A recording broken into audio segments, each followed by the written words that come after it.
Olá, gente, sejam todas e todos bem-vindos ao nosso canal Frônesis. E hoje nós vamos apresentar, na verdade, dois artigos, né, em um vídeo só, tá?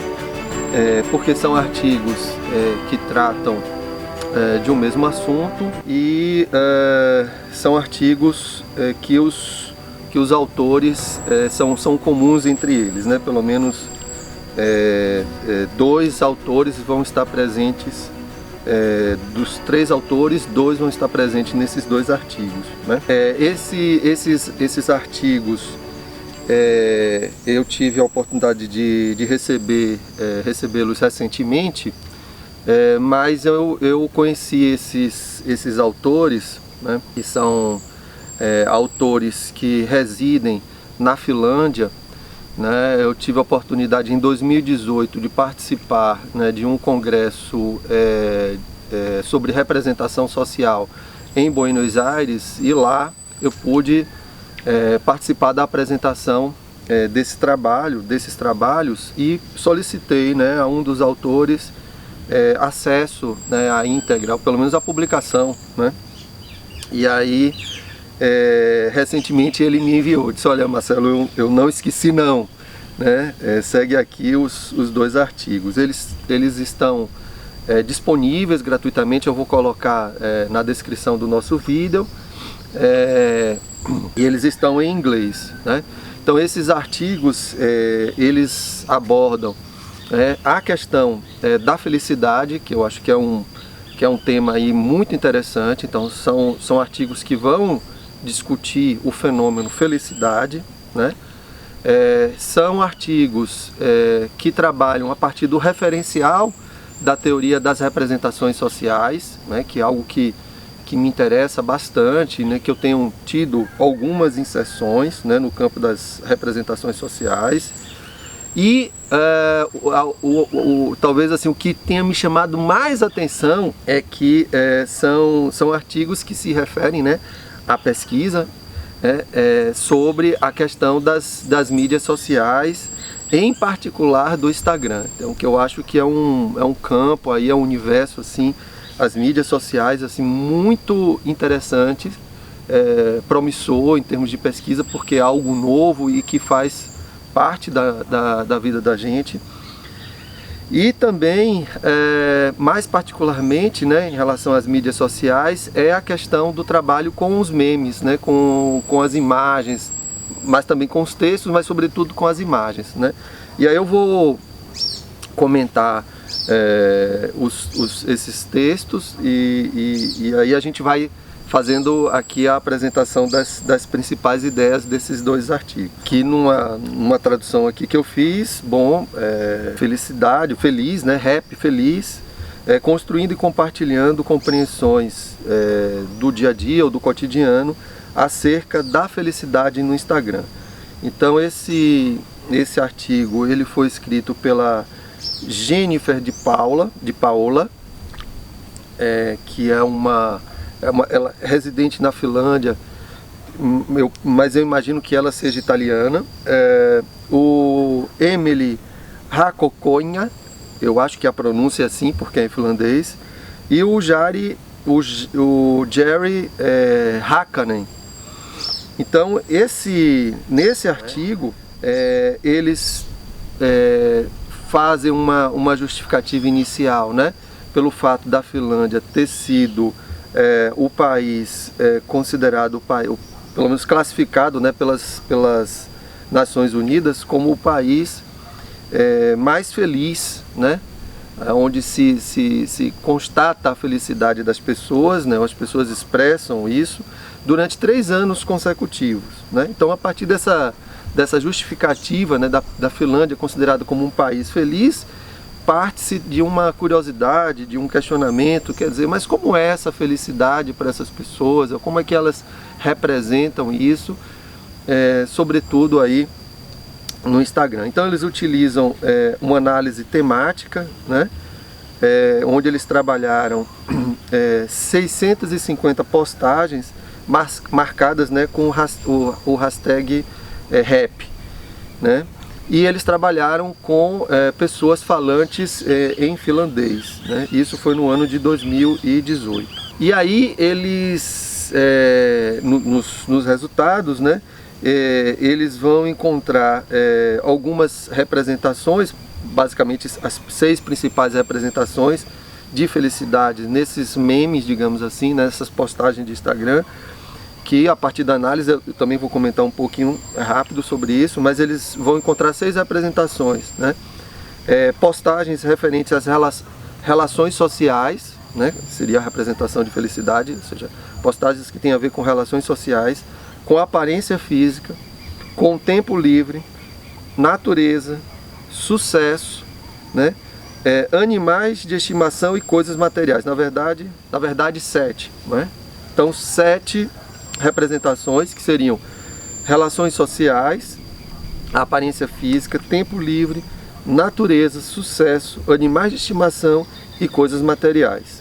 Eles também, a partir, né, da teoria das representações sociais, eles observam, né, algumas dicotomias, né, 3 dicotomias, né, que é a representação que tensiona, né, representação de felicidade que tensiona entre o social e o individual, entre algo que é relaxante, mas algo meio tenso, meio competitivo, que traz uma competitividade, e o imaterial e o material, né? Então eles fazem uma discussão muito interessante, né, sobre a própria questão de felicidade, trazendo uma pesquisa farta, né, sobre a temática felicidade.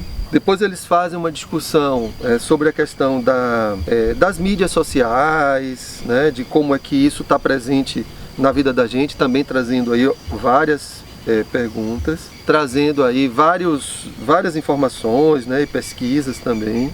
Então, em relação, né, ao procedimento de análise, né, no método, eles dizem, né, que empregaram, né, no caso, a análise temática, né? Então a análise temática foi o principal método de investigação, de análise, né? Descrito como um método para identificar e analisar e relatar padrões, ou seja, temas, né, nos resultados, nos dados, né? E aí eles lançam mão dos conceitos centrais de representação social, de objetivação e ancoragem, e também o conceito de temata, ou têmata, né?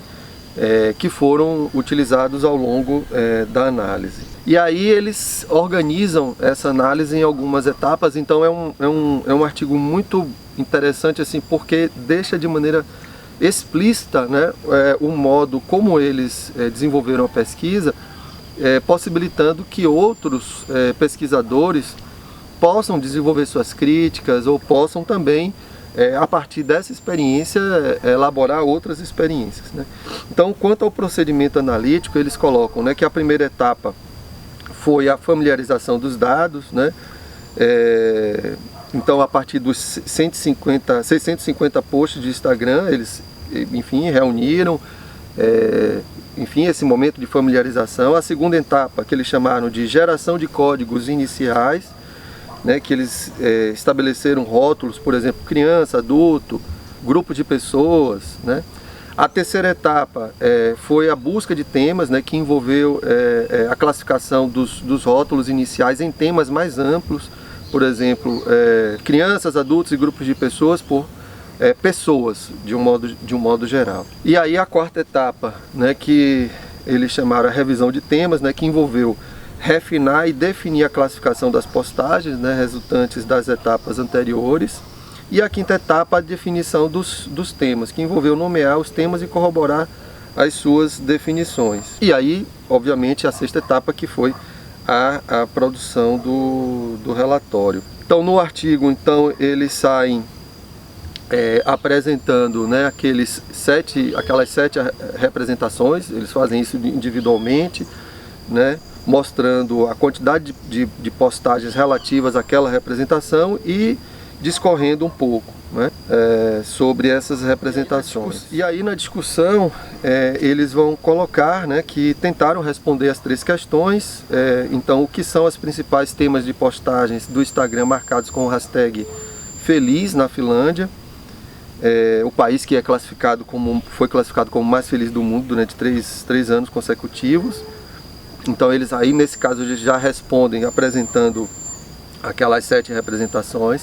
A segunda pergunta, como a felicidade se torna tangível, ou seja, fazendo valer aí aquele conceito de objetivação, né, da teoria das representações sociais. Quer dizer, como é que essas representações de felicidade se objetivam, né? E como é dado o significado, ou seja, a ancoragem nessas postagens, né? Como a representação social de felicidade no Instagram se organiza, ou seja, a ideia da temata ou têmata, né?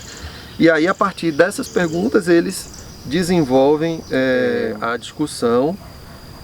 E aí no final, né, eles colocam que os resultados mostram as 7 tematizações, né, que foram ancoradas principalmente nas características de gratidão, bem-aventurança, orgulho, e que constitui o princípio de organização subjacente, ou seja, o tema da representação que eles denominam na atenção auto-orientada e voltada.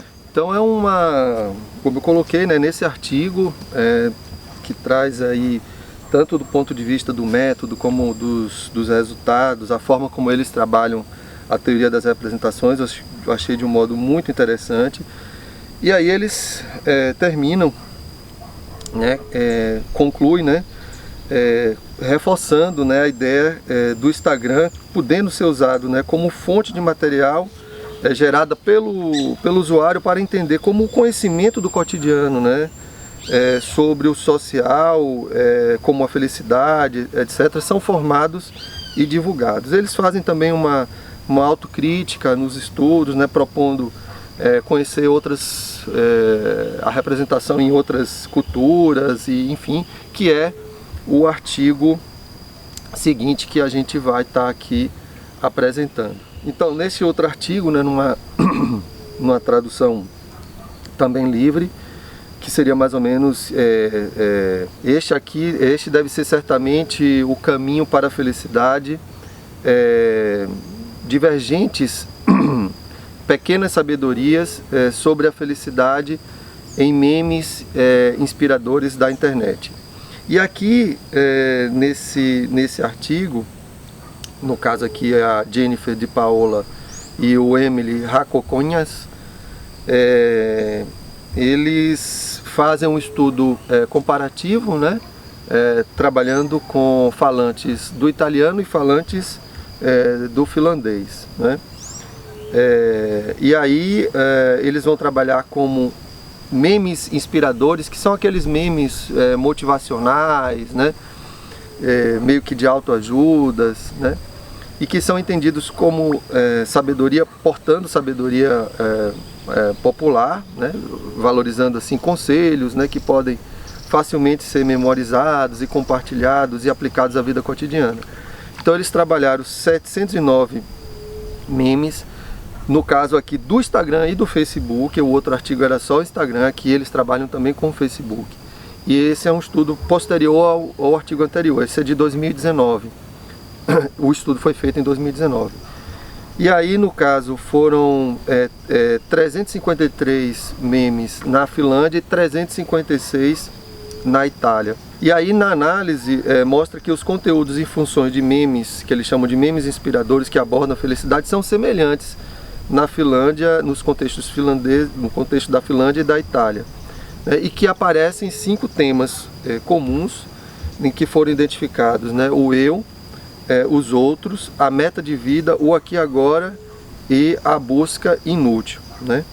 E aí, além disso, a representação social da felicidade dentro do material que foi organizado em torno, né, da dicotomia fundamental, que isso tem a ver com o conceito de temata ou têmata, né?